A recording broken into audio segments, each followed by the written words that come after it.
Russia's war in Ukraine has entered its fourth year, showcasing one of the most devastating conflicts in the 21st century. But beyond the battlefield footage and the gains of territory, a silent crisis is looming. The unsustainable number of deaths, mass mobilizations, and emigrations have now led to a severe manpower crisis, threatening to unravel Russia's war capability and economic stability. So let's explore the hidden cost behind the crisis and what it means for Russia's future.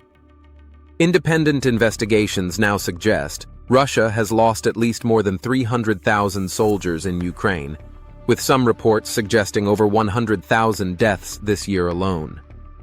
On the other hand, mobilization has pulled millions more from their jobs, where most of them are young men in their prime working years. This staggering toll has resulted in industries struggling to fill workers, with factories, farms, and offices struggling to continue, construction sites idling, and hospitals understaffed. But deaths and mobilization are only one part of the story. Since the invasion, between 600,000 to 800,000 Russians have left the country.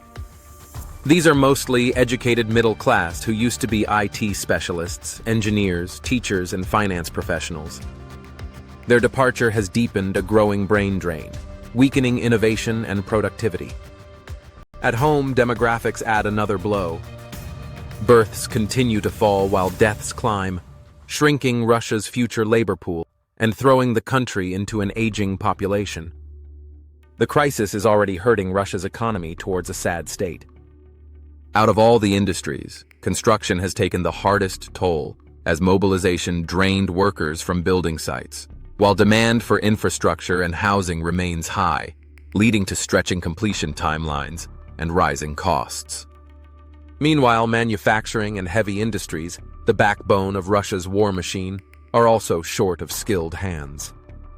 Factories run below capacity, making defense contractors scramble to meet quotas as the productivity suffers. Healthcare is also strained on two fronts, with a greater demand from wounded soldiers and the aging civilian population, while the sector suffers from shortages of doctors and nurses. In rural regions, the mobilization has pulled away farm workers, threatening the agricultural output to drop severely. Even the IT sector, once a bright spot, has been hollowed out by the exodus of tens of thousands of specialists, leaving innovation dangerously weakened. These labor shortages have pushed wages higher, driving up costs across industries as the companies scramble to acquire talent without a premium. At the same time, the suffering industrial and production capacities have drastically created a shortage of food, housing, and other essential needs, while the state spending on these projects and social programs are also decreasing. The rising cost of labor, coupled with shrinking output across the industries, has started to move the inflation towards an uncomfortable zone. The ordinary Russians have already started feeling the heat of this situation, with prices of goods increasing rapidly each month. The fiscal strain also compounds these problems. A shrinking tax base, paired with growing welfare needs for veterans and families affected by the war, raises long-term burdens on the state. At the beginning of the war, Russia was able to endure these burdens thanks to their National Wealth Fund, a fund made from years of surpluses from foreign trade. But now the fund is largely dried up, and the current oil revenues are not enough to keep the fund alive. As a result, the government is struggling to keep these expenses going. Ultimately, all these shortcomings get reflected in one key indicator: the economic growth. For 3 years since the war, Russia was able to signal a resilient economy with decent growth rates. However, these stats were largely a result of the war spending. But war spending does not reflect a true economic prosperity, let alone maintaining a continuous growth for years when the civilian sectors are not performing. This is the reality that Russia is facing this year, as IMF predicts Russia's economy to grow by no more than 1.5%, signaling the end of their resilience.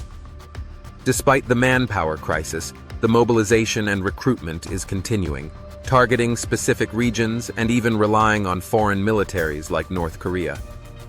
To fill the labor gaps in civilian sectors, Moscow leans on migrants from Central Asia and foreign contractors, Yet visa restrictions and political rhetoric has limited large-scale legal migration of these workers.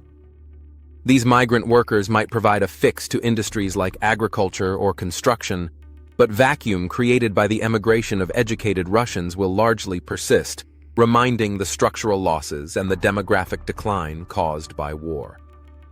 Currently, Russia is left with two choices: de-escalation from their war efforts or continued grinding. If they choose to de-escalate, the manpower struggles could be eased in the long term, as there would be no need for further mobilization. However, in the international stage, this would become a major humiliation for Russia, and they would lose the upper hand in the negotiation table against Ukraine.